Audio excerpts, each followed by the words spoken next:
que el Señor nos siga bendiciendo. Bueno, qué bueno estar en la casa del Señor para recibir todo lo que Él tenga para nosotros. Le invito a que vamos a la Biblia, a la palabra del Señor, al libro Primera de Juan, capítulo 3, del versículo 11 hasta el versículo 18.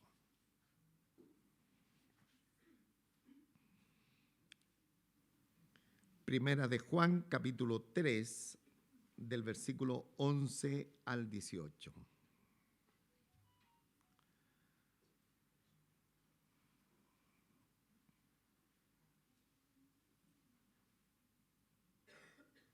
Bien, voy a dar lectura a esta preciosa palabra. Como es nuestra costumbre, lo hacemos en el nombre de nuestro Señor Jesucristo. Porque este es el mensaje que habéis oído desde el principio, que nos amemos unos a otros. No como Caín, que era del maligno y mató a su hermano. ¿Y por qué causa le mató? Porque sus obras eran malas y las de su hermano justas. Hermanos míos, no os extrañéis si el mundo os aborrece. Nosotros sabemos que hemos pasado de muerte a vida en que amamos a los hermanos. El que no ama a su hermano permanece en muerte. Todo aquel que aborrece a su hermano es homicida, y sabéis que ningún homicida tiene vida eterna permanente en él. En esto hemos conocido el amor en que Él puso su vida por nosotros. También nosotros debemos poner nuestras vidas por los hermanos. Pero el que tiene bienes de este mundo y ve a su hermano tener necesidad y cierra contra él su corazón, ¿cómo mora el amor de Dios en él? Hijitos míos, no amemos de palabra ni de lengua, sino de hecho y en verdad. Amén. Palabra del Señor. Dios nuestro Padre Celestial, en esta hora te damos infinitas gracias por esta preciosa oportunidad que nos brinda de estar reunidos acá en este lugar en torno a su palabra.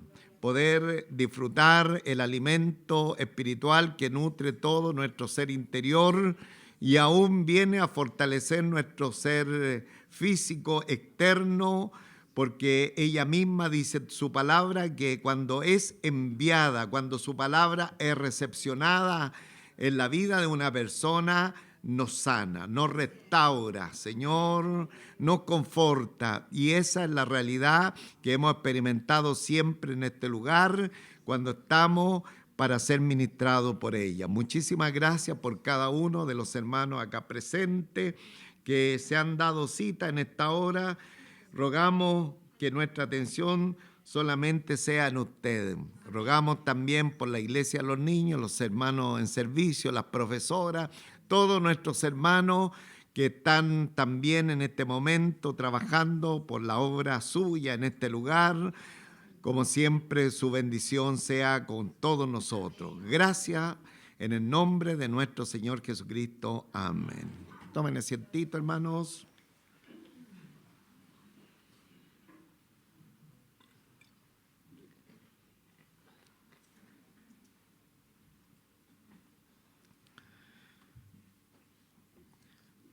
Estamos siguiendo la enseñanza de este extraordinario libro de Primera de Juan, donde uno de los elementos que hemos ido notando durante varios domingos es la distinción que el apóstol Juan está haciendo entre los verdaderos creyentes y los falsos creyentes.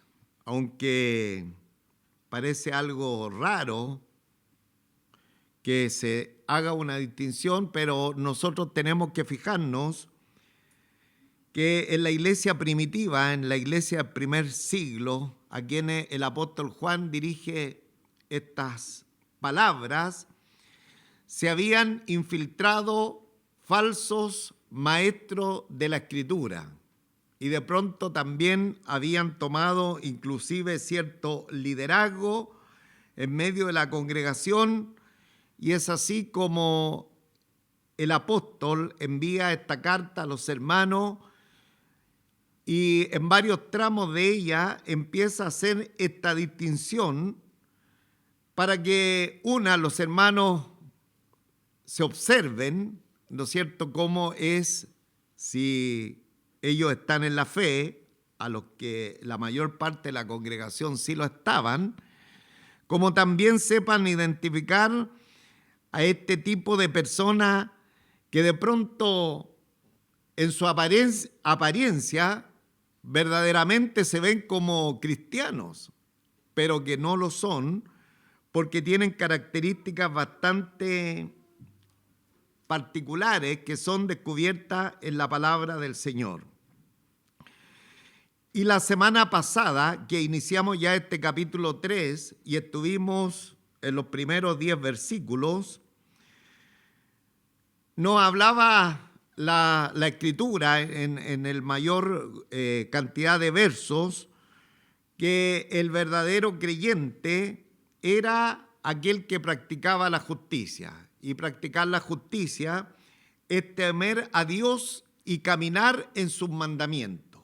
Eso es lo que a grosso modo estuvimos mirando la semana pasada, y el versículo 7 del capítulo 3 recalcó que esta realidad debe estar en nosotros. Dice el versículo 7, hijitos, nadie os engañe, el que hace justicia es justo como él es justo. Entonces, la característica de un hijo del Señor, de una hija del Señor, es que dentro de la fe practica la justicia. Y practicar la justicia, reitero, es temer a Dios, ¿no?, y también caminar en sus mandamientos. Temer a Dios, un hijo del Señor no tiene un temor de susto al Señor, sino es un temor reverente, un temor de obediencia a la presencia de Dios. Y especialmente tiene que ver que camina en sus mandamientos. El tema de hoy día, que va a destacar la palabra del Señor, otra de las características de los hijos del Señor versus aquellos que no eran creyentes, es el amor.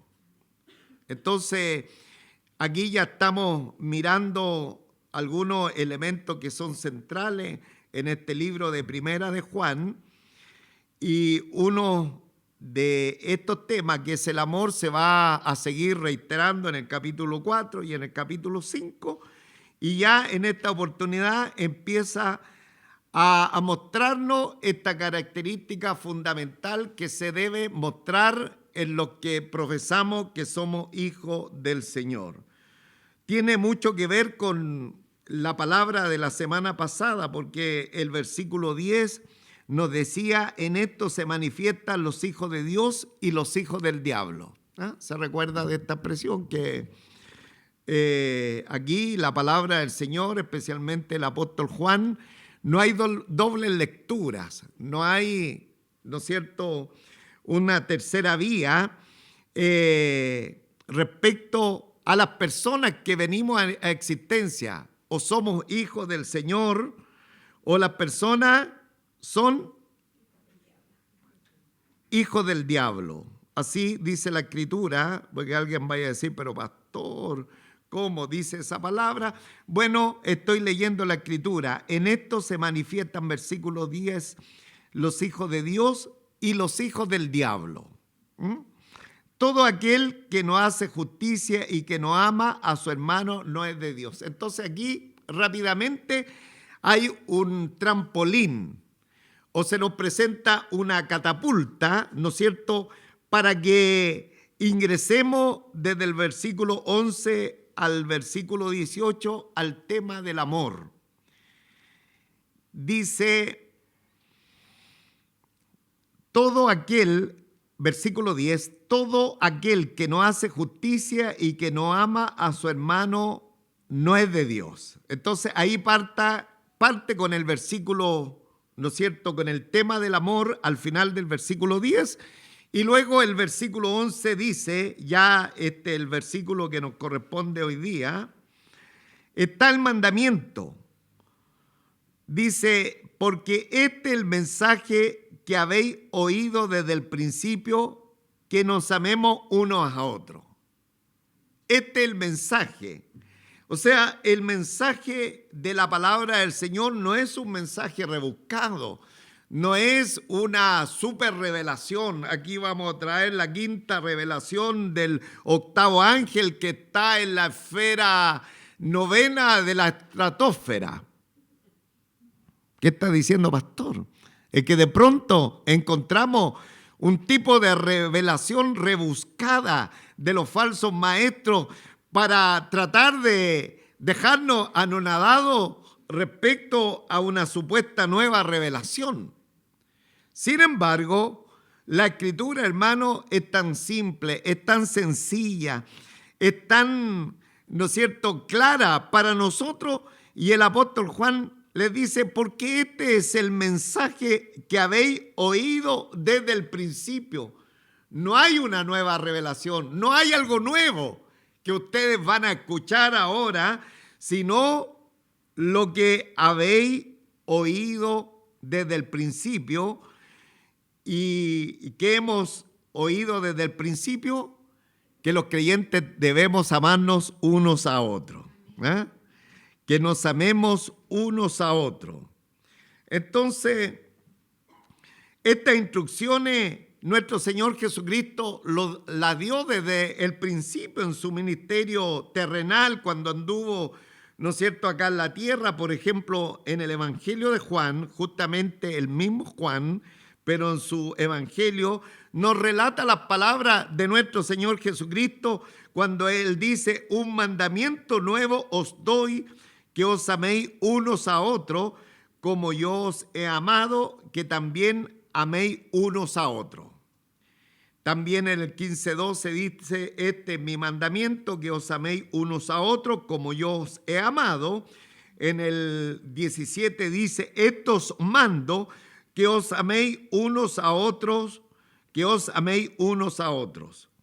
Entonces, la instrucción de la palabra estaba totalmente clara para la iglesia del Señor, que sus seguidores debían amarse los unos a los otros. O sea, no hay una nueva revelación, no hay algo, ¿no es cierto?, que vamos a estar tan expectantes porque hay algo aquí tan diferente a lo que hemos escuchado, sino lo que habéis oído desde el principio. De hecho, este mandamiento de amarse los unos a los otros, amar a nuestro prójimo, ya parte en el Antiguo Testamento. Y ahí tenemos el Levítico 19:18, amarás a tu prójimo como a ti mismo, yo Jehová. Ahora Juan va a explicar el motivo que demuestra cuando una persona no ama a los demás, es una señal que nunca ha amado a Dios, ¿no?, que nunca ha tenido a Dios en su noticia, y es esa persona que verdaderamente no es un hijo del Señor. Y va a colocar aquí un contraejemplo de lo que implica el amor entre los hermanos, y lo va a dejar ver en la persona de Caín. Vayamos, por favor, toda nuestra atención al versículo 12, porque aquí está este contraejemplo. Y el versículo 12 dice, no como Caín, que era del maligno, y mató a su hermano. ¿Y por qué causa le mató? Porque sus obras eran malas y las de su hermano justas. Entonces aquí nosotros empezamos a ver el primer asesino que hay en el mundo y que mató nada menos que a su propio hermano. Y el motivo se nos revela acá en la palabra del Señor, tiene que ver con un principio espiritual fundamental, porque los que no hacen lo que es justo odian a las personas que sí lo hacen. De nuevo, los que no hacen lo que es justo, los que no practican la justicia, o sea, el temor a Dios y la obediencia a la palabra del Señor, los que no practican aquello, odian a los que practican la justicia de Dios. Y esta es la razón que Caín, que dice la Escritura, era o pertenecía al maligno. Y volvemos al mismo tema de la semana pasada, que nosotros quedamos tan asombrados con las palabras de Juan, que decía que habían hijos de Dios e hijos del diablo. Sin embargo, acá también en el versículo dice, no como Caín, que era del maligno. O sea, pertenecía al diablo. Y mató a su hermano. ¿Y por qué causa le mató? Porque sus obras eran malas y las de su hermano justas. Entonces, hermano, en el Señor, este Caín es el prototipo, ¿no es cierto? Es el ejemplo de los pecadores, de aquellas personas que están en contra de los que andan en la justicia de Dios. Y en el libro también de Judas, en Judas 11, a Caín se menciona su nombre para referirse respecto de él a los falsos maestros, porque dice, siguieron el camino de Caín. Siguieron el camino de Caín. Los falsos maestros siguieron el camino de Caín. Es decir, esta gente son aquellos que simplemente están tergiversando, están cambiando lo que era la perfecta voluntad del Señor y se oponían a todo aquello que andaban en la justicia de Dios. Entonces, Caín representa todo ese tipo de persona que es ajena al propósito de Dios. Sin embargo, uno dice, pero esta era una familia, aquí hay dos hijos, Caín y Abel. Esa es la distinción que el apóstol Juan quiere decirle. Oye, cuidado, porque aún dentro de las familias podrían haber ciertos Caínes. En este caso, en estos primeros hijos de Adán y Eva, ¿no es cierto? Hubo este Caín que cuando vio que este Abel era agradable a la presencia del Señor, él se sintió menoscabado, se sintió mal y simplemente le dio muerte. Caín es, por lo tanto, la persona que vimos la semana pasada, de una palabrita muy interesante en el original, que es anomía, que es la persona antiley, que está en contra de la ley de Dios, que no le importa lo que Dios dice. Dios dice que debemos amar a nuestros hermanos y esta persona dice, no, yo estoy sobre la ley de Dios. A mí me da lo mismo lo que Dios dice a través de su palabra. Entonces, Caín representa a la perfección este personaje de la antiley de Dios. Entonces, vayamos por favor al versículo que sigue. Dice el versículo 13. Ahora el apóstol hace la aplicación de esta enseñanza a los lectores del primer siglo, bueno, y el Espíritu Santo lo hace también con nosotros, con todos los que estamos congregados en este lugar y estamos oyendo la palabra del Señor. Nos dice, hermanos míos, no os extrañéis si el mundo os aborrece. No os extrañéis si el mundo os aborrece. Entonces, ¿por qué el mundo nos va a aborrecer? Porque igual que Caín, ellos se van a sentir mal con que nosotros estemos practicando la justicia de Dios, porque la justicia de Dios, el obedecer sus mandamientos, el andar en su camino, deja al descubierto las acciones que ellos realizan habitualmente, que son en contra de Dios. Por eso esta gente no está de acuerdo con nosotros. Y por eso dice aquí la Escritura y hace esta advertencia: hermanos míos, no os extrañéis si el mundo os aborrece. En otra parte, el apóstol Juan también da un tremendo veredicto sobre el mundo. Juan 3, 19, 20. Y esta es la condenación, que la luz vino al mundo, y los hombres amaron más las tinieblas que la luz, porque sus obras eran malas. Porque todo aquel que hace lo malo aborrece la luz y no viene a la luz para que sus obras sean reprendidas. Entonces, por ejemplo, cuando usted es un buen empleado ahí en la fábrica, en la industria donde está ejerciendo, ¿no es cierto?, sus labores profesionales, de pronto, ¿no es cierto?, usted es veraz en lo que está haciendo, en las competencias que se le están dando que haga, usted lo hace de manera tan transparente. Y hay otros que no quieren hacerlo de esa manera, usted es un problema.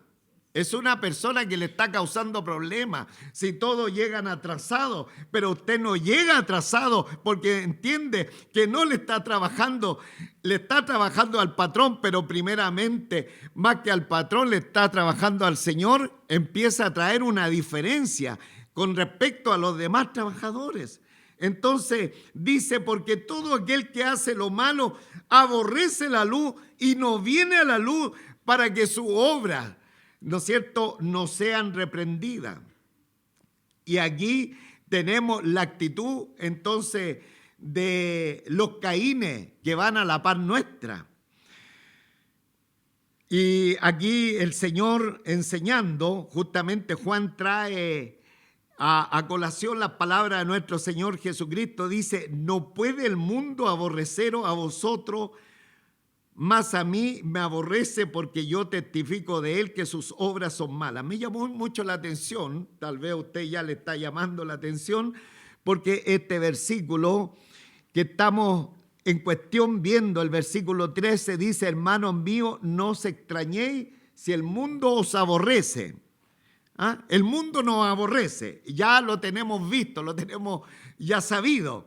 Pero acá en Juan 7:7 dice, no puede el mundo aborreceros a vosotros, mas a mí me aborrece porque yo testifico de él que sus obras son malas. Entonces uno se encuentra con Juan capítulo 7, versículo 7 y primera Juan 13 y dice, hay una contradicción. ¿Ah? Hay una contradicción. Por una parte, el mundo nos aborrece y por otra parte, el mundo no puede aborrecernos. Sin embargo, mirando el texto bíblico de Juan, estaba, ¿no es cierto?, relatando un tema de los hermanos de nuestro Señor Jesucristo que no le conocían. Entonces, el mundo, hermanos, no aborrece a las personas cuando éstas no conocen al Señor. Pero desde el momento que una persona conoce al Señor, le empiezan a aborrecer. Aunque la persona sea una muy buena persona, aunque sea intachable en su desarrollo, el problema está cuando esa persona es cristiana, hermanos.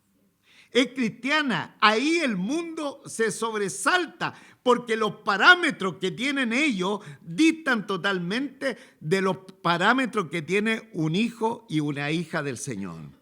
Entonces, aquí tenemos una realidad. Esta es la realidad que nosotros enfrentamos allá afuera, allá en el mundo. Y sería bien raro que en el mundo, con aquellos que saben que somos cristianos, no tengan ningún problema con nosotros. Eso sí que sería muy raro, hermano, que la gente que no conoce al Señor estén tan bien engranados con nosotros y nosotros con ellos, implicaría que en realidad tal vez no hemos conocido al Señor. ¿Ah? Porque la palabra de Él es muy clara para decirnos que no nos debemos extrañar si en algún momento las personas no creyentes nos aborrecen. Amén. Y tendríamos que revisar nuestra cristiandad si no tenemos ningún problema con la gente que sabe que somos cristianos. Tendríamos que revisar nuestra cristiandad si caímos tan bien en el mundo, hermano. Si el mundo está tan feliz con nosotros. Porque es lo contrario, es aquello que nos dice la palabra del Señor. Hermano, esto nos plantea esta pregunta crucial. ¿Alguna vez ¿ha experimentado el odio del mundo? Si no, ¿por qué no? Esa es una buena pregunta, una buena reflexión que tenemos que hacernos en esta hora.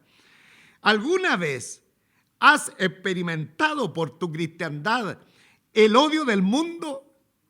Si no, ¿por qué no? Tal vez no estamos pareciendo mucho al mundo, tal vez nuestra cristiandad no es tal, porque aquí la Escritura dice: hermanos míos, no os extrañéis si el mundo os aborrece. No quiere decir que todo el tiempo y cada persona que va a ir afuera y que sepa de nuestra cristiandad nos va a aborrecer, pero hay algunas circunstancias, hermanos, que nos vamos a hacer personas no gratas para aquellos tipos de personas. Bueno, aquí tenemos la advertencia: no nos extrañemos. Toda la congregación, hermanos míos, no se extrañéis si el mundo os aborrece. Muy bien. Ahora vayamos por favor al versículo 14. Nosotros sabemos que hemos pasado de muerte a vida, en que amamos a los hermanos. El que no ama a su hermano permanece en muerte. A mí me encanta cuando la Escritura dice que nosotros sabemos. ¿Ah? Qué bueno, hermano, cuando los cristianos sabemos la Escritura. ¿Ah? Qué bueno cuando cada uno de los que estamos en la fe sabemos los principios de la palabra del Señor. Entonces aquí el apóstol se incluye con los hermanos. Qué interesante cuando nos incluimos en las necesidades espirituales y en la enseñanza. Aquí el apóstol lo hace, el apóstol Juan dice: nosotros sabemos que hemos pasado de muerte a vida. Yo tenía la impresión que nosotros estamos en la vida y después vamos a la muerte. No sé si usted tiene la misma impresión. Estamos en la vida y después pasamos a la muerte. Sin embargo, aquí dice: nosotros sabemos que hemos pasado de muerte a vida. O sea, aquí hay una insinuación de la palabra del Señor, que esto ya es una acción terminada. Hemos pasado de muerte a vida. Que nuestra condición, lo que quiere decir el texto bíblico, nuestra condición es que estábamos muertos en delito y en pecado. Estábamos muertos en delito y en pecado, pero por la pura gracia del Señor, Él nos sacó de nuestra condición de muerte espiritual y nos ha traído a la vida del Señor. Entonces hemos pasado de la muerte, de ese estado de independencia con Dios, que es el pecado original, hemos pasado a la vida con el Señor. A conocerle, a amarle, a servirle. Y aquí estamos, hermanos. Y hay una manera que nos damos cuenta de que hemos pasado de ese estado de independencia a la vida con el Señor. ¿Y cómo nos damos cuenta? Porque en que, dice el texto bíblico, en que amamos a los hermanos. Entonces, una señal segura de transformación, de que verdaderamente Cristo reina en nuestros corazones, es que amamos a los hermanos. Amamos a los hermanos. Entonces, insisto, esta es una señal de que nuestra vida está siendo transformada por el poder del Señor. Él está trabajando en nosotros y tenemos esta realidad en nuestras vidas. Amamos a los hermanos. Y luego añade: el que no ama a su hermano permanece en muerte. El que no ama a su hermano permanece en muerte. Entonces, aquí la muerte no es un suceso que va a acontecer en el futuro, sino que se refiere al ámbito de la caída, o sea, a esa muerte que vino allá en el jardín del Edén, que es la muerte espiritual, que es la independencia del Señor. O sea, esa persona todavía no ha sido renacida a la fe de nuestro Señor Jesucristo. Está en muerte. El que no ama a su hermano permanece en muerte. Y luego el versículo 15 dice, todo aquel que aborrece a su hermano es homicida. ¿Ah? Y sabéis que ningún homicida tiene vida eterna permanente en él. Otras versiones hablan del que odia a su hermano es homicida, y sabéis que ninguno que odia, ¿no es cierto?, tiene vida permanente en él. Entonces, la palabra es bastante clara, hermano, porque finalmente el odiar trae como consecuencia un espíritu homicida, un espíritu de contrariedad contra la persona, y se vuelve a la actitud que tuvo Caín, que odiaba a su hermano, y lo hacía porque su hermano vivía correctamente a los ojos del Señor. Entonces, esta es la realidad de Caín, que finalmente lo llevó a este asesinato físico. Es tan fuerte lo que hizo Caín, que cuando uno se va fijando en la palabra del Señor, la Escritura habla que éste degolló a su hermano Abel en el momento que le dio la muerte. Imagínense el odio que tuvo contra su hermano porque estaba haciendo lo correcto, porque Dios se agradó de la ofrenda de Abel, porque Abel estaba en la voluntad del Señor. Sin embargo, el corazón de Caín era totalmente ajeno a la voluntad del Señor. Entonces dice la Escritura que éste lo mató, trajo el asesinato a través de degollarlo, hermano, a su propio hermano. Así es la actitud de aquellos que no están en la voluntad del Señor. Dice la Escritura en Juan 8:44, vosotros sois de vuestro padre el diablo, y los deseos de vuestro padre queréis hacer. Él ha sido homicida. ¿Ve? El espíritu de Caín. Él ha sido homicida desde el principio y no ha permanecido en la verdad, porque no hay verdad en él. Cuando habla mentira, de suyo habla, porque es mentiroso y padre de mentira. Entonces, esta es la actitud, ¿no es cierto? Fue la actitud de Satanás, el diablo, homicida, porque él rápidamente vino en contra de lo que Dios había establecido.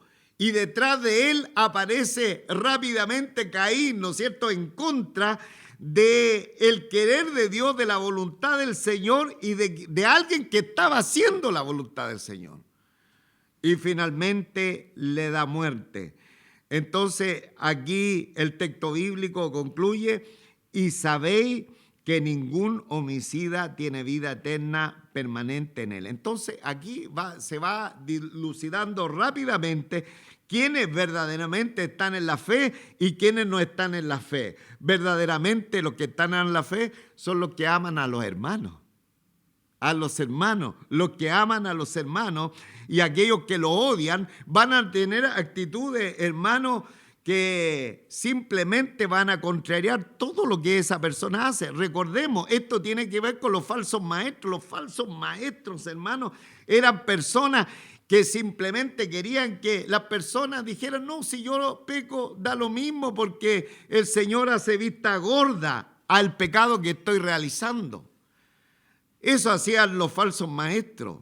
Conversando ahí también con Ruth, le hacía ver cómo el enemigo trabaja en la vida de las personas. Por ejemplo, de pronto estos falsos maestros, y le hacía ver, y nos recordamos de cómo una persona conocida de nosotros, que era supuestamente un cristiano normal, y había caído bajo la falsa enseñanza de un falso maestro, hoy día estaba enseñando cosas que están totalmente ajenas a la palabra del Señor. Porque, hermanos, estos falsos maestros, estos enemigos de la fe, estos Caínes, hermanos, no aman a los demás porque quieren que los demás estén lejos de la voluntad del Señor. Entonces, ahí se van reconociendo estos Caínes, estos falsos maestros que nos habla la palabra del Señor. Luego el versículo 16 nos dice, en esto, versículo 16, en esto hemos conocido el amor, en que Él puso su vida por nosotros, también nosotros debemos poner nuestra vida por los hermanos. Chorra. Aquí se nos puso cuesta arriba. A ver, para que tratemos de entender el verso, leámoslo todos juntos. En esto hemos conocido el amor, en que Él puso su vida por nosotros. También nosotros debemos poner nuestra vida por los hermanos. Aquí el texto bíblico se nos puso cuesta arriba.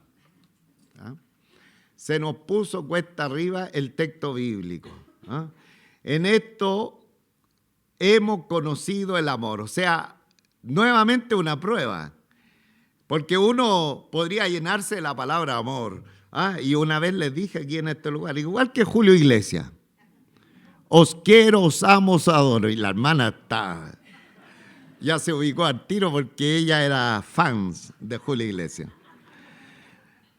Julio Iglesias amaba mucho Chile. Para nuestros hermanos, ¿no es cierto?, que no saben esto, amaba mucho Chile, de tal manera que él decía, os quiero, os amo, os adoro, si tuviera un hijo le pondría Chile.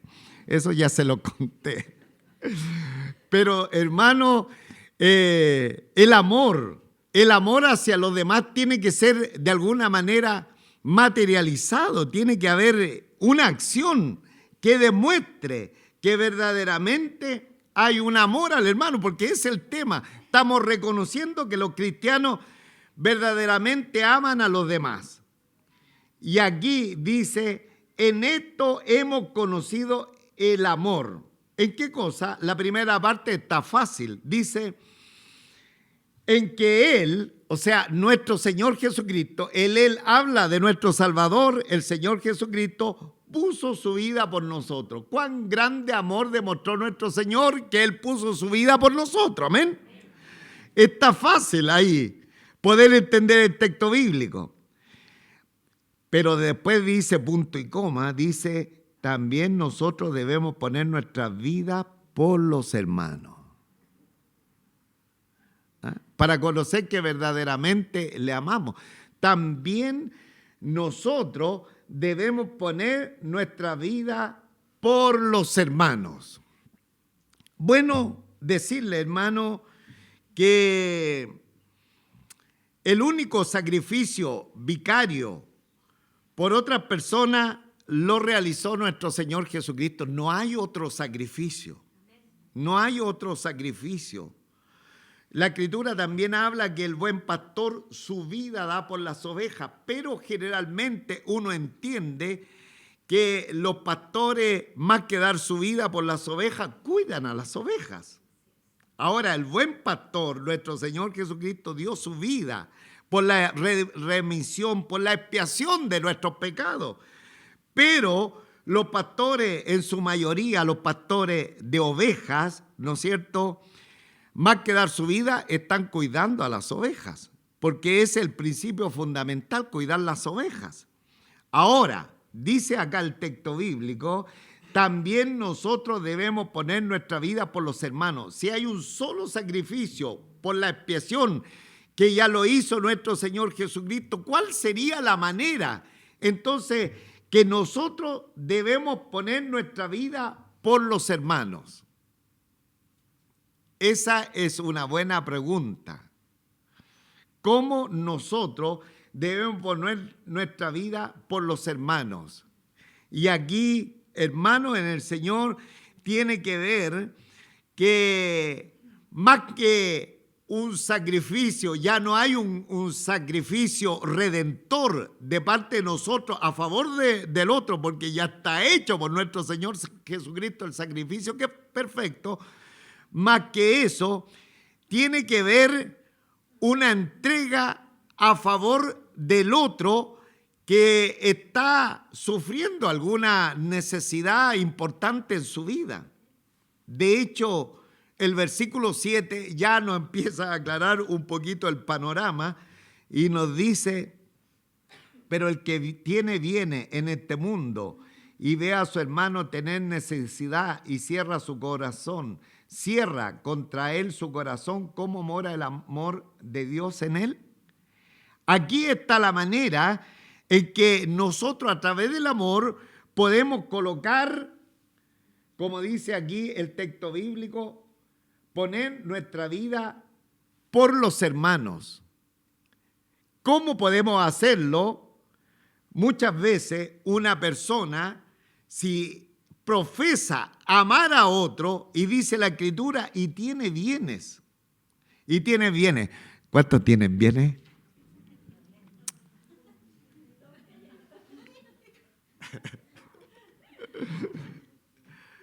No, pastor, no sabe que a fin de mes el empleador no me pagó.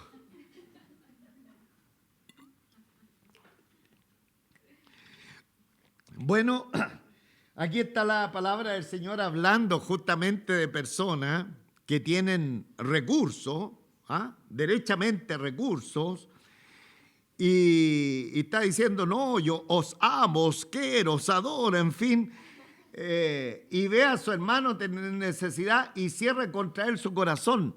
Hermano, cierra contra él su corazón, da un portazo a la necesidad de ese hermano, dice, ¿cómo mora el amor de Dios en él? De ninguna manera. Entonces aquí aparece un ejemplo muy claro en la palabra del Señor con uno que asaltaron a un personaje que iba. ¿Cómo se llama esa historia? El buen samaritano. Ahí se ve, hermano, la actitud de ese buen samaritano que ahora a ese que está haciendo, ¿no es cierto?, que está en gran necesidad, le da provisión, lo manda al médico, hablando en nuestro idioma, le da alojamiento, le deja dinero. Toda esa es la actitud del amor que expresan, ¿no es cierto?, sobre aquel que había sido asaltado. Entonces, hermano, ahí se está viendo. Si uno ve la necesidad de otro, que es su hermano, y tiene la capacidad para ayudar a ese hermano, tiene que demostrar el amor, hermano. Tiene que demostrarlo, no se tiene que quedar, pucha, si tenéis necesidad. Porque el versículo 20 termina diciendo esto, pues si nuestro corazón, y en esto, versículo 19, y en esto conocemos que somos de la verdad. El versículo 18. Me estaba adelantando para el próximo domingo. El 18. Hijitos míos, no amemos de palabra. No seamos como los políticos. No amemos de palabra. Ni de lengua. No andemos, ¿no es cierto?, envolviendo la perdiz, decimos por estos lados, sino de hecho y en verdad, de manera práctica. De manera práctica. Entonces, hermano, el amor se demuestra de manera práctica entre nosotros, entre la familia de la fe. Pastores, que usted sabe mi condición económica tan deplorable, ¿cómo voy a llevar adelante esto? Pero el amor no solamente podríamos demostrarlo en la parte económica. El amor se puede demostrar de diferentes maneras hacia nuestro prójimo. Y es la manera que estamos demostrando, como dice aquí la palabra del Señor, que verdaderamente hemos conocido al Señor. Pregunta, ¿amamos a nuestros hermanos? Entonces debe haber una práctica. No amemos de palabra. Os quiero, os amo, hermano. Quiero estar contigo todo el día. No amemos de palabra ni de lengua, sino en la práctica y en verdad. Eso es que nos habla la palabra del Señor. Que Él bendiga su palabra. Que Él la grabe en nuestro corazón. Y este es el mensaje, no es un mensaje nuevo. No hay un mensaje nuevo. Es tan simple como que aquel que hemos escuchado toda la vida, y el mensaje principal, lo que distingue verdaderamente a un creyente de un no creyente en que en realidad ama a su hermano. El no creyente, ¿no es cierto?, no lo ama porque quiere llevarlo por el camino contrario a lo que el Señor ha establecido en su palabra. Que Él nos ayude a cada uno de nosotros, que Él ponga amor en nosotros, que tengamos un afecto fraternal entre la familia de la fe. Debemos practicar el amor entre nosotros. Alguien dice, pero me cuesta. Hermano, pero estamos en el camino. No estamos llamados a hacer las cosas difíciles que de pronto vemos que la palabra del Señor nos impone. No estamos llamados a hacerlas solo. El Señor ha dicho, yo te ayudaré, yo te sostendré. Él se coloca al lado de nosotros para impartirnos su ADN, para que esto sea realidad, pero también tenemos que colocar nuestra parte.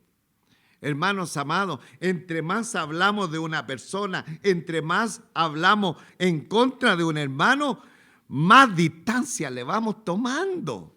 Dios tenga misericordia de nuestras vidas. Dios tenga misericordia de nuestras vidas. Nuestra manera de pensar acerca de nuestros hermanos tiene que ser conforme a la palabra del Señor, todo lo honesto, todo lo de buen nombre. En eso pensar respecto a los demás, de tal manera que no se provoque entre nosotros, ¿no es cierto?, una distancia. Insisto, entre más uno le pega una peladita al hermano, más contrariedad, más distancia va tomando del hermano. El Señor tenga misericordia de nosotros. Y que cada día, con la ayuda del Señor, podamos pedirle, Señor, que se muestre mi cristiandad y que se muestre el amor que tengo hacia el resto de mis hermanos. Que lo considero, y si veo alguna necesidad en ellos y está en mí de manera económica poder bajo alguna circunstancia ayudar, debo hacerlo porque debo demostrar aquello. Y si no está en mí, hay muchos otros parámetros en que podemos demostrar nuestro amor hacia aquellos que van a nuestro lado. De pronto, hasta una sonrisa, un buen saludo, ¿no es cierto?, un desearle una bendición a nuestros hermanos ya está provocando un afecto fraternal en aquel que está enfrente de nosotros. Que Él nos ayude, hermano, que podamos practicar el amor fraternal en medio de la iglesia del Señor, porque este es un distintivo que nos muestra que verdaderamente hemos conocido al Señor. Que nos bendiga, hermano. Entonces no hay nada más nuevo, hermano. No hay nada más del otro mundo. ¡Uy, qué difícil la palabra! Que, hermano, el mandamiento, amarnos los unos a los otros. Que nos bendiga grandemente y que eso sea una identidad que a nosotros nos destaque como la familia del Señor. A esta iglesia y toda la iglesia de nuestro Señor Jesucristo, que lo identifique el amor de los unos a los otros. Amén. Colóquese en pie, voy a terminar, porque siempre me apuran acá el tiempo. El celular me lo apura tanto. Yo quiero terminar, hermano, con un versículo. Quiero terminar con el versículo 17. Dice, pero el que tiene bienes de este mundo y ve a su hermano tener necesidad y cierra contra él su corazón, ¿cómo mora el amor de Dios en él? Esa pregunta debería ir, ¿no es cierto?, sonando en nuestra mente y en nuestro corazón.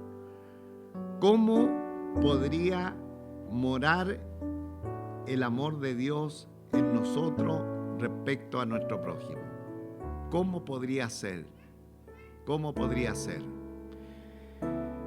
Y leí una ilustración que me pareció muy pertinente para ver cómo el amor de Dios puede morar en nosotros a favor de otro.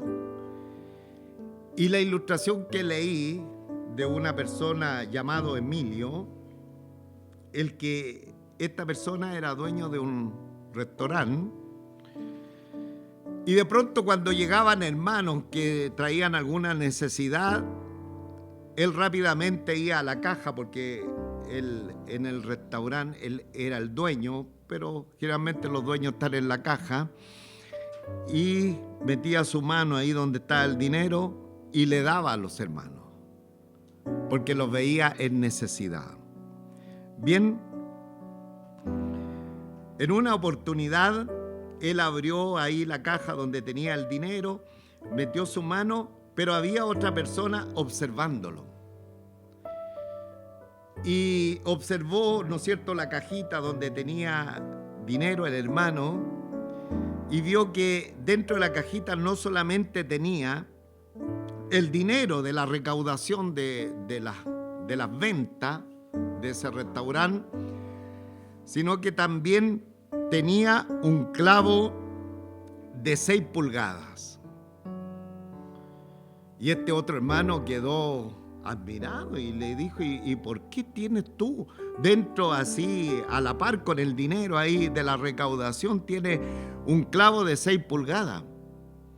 Entonces le dijo: es que toda vez que yo abro esta caja donde está el dinero, el clavo me recuerda el gran amor que el Señor Jesucristo tuvo por mí.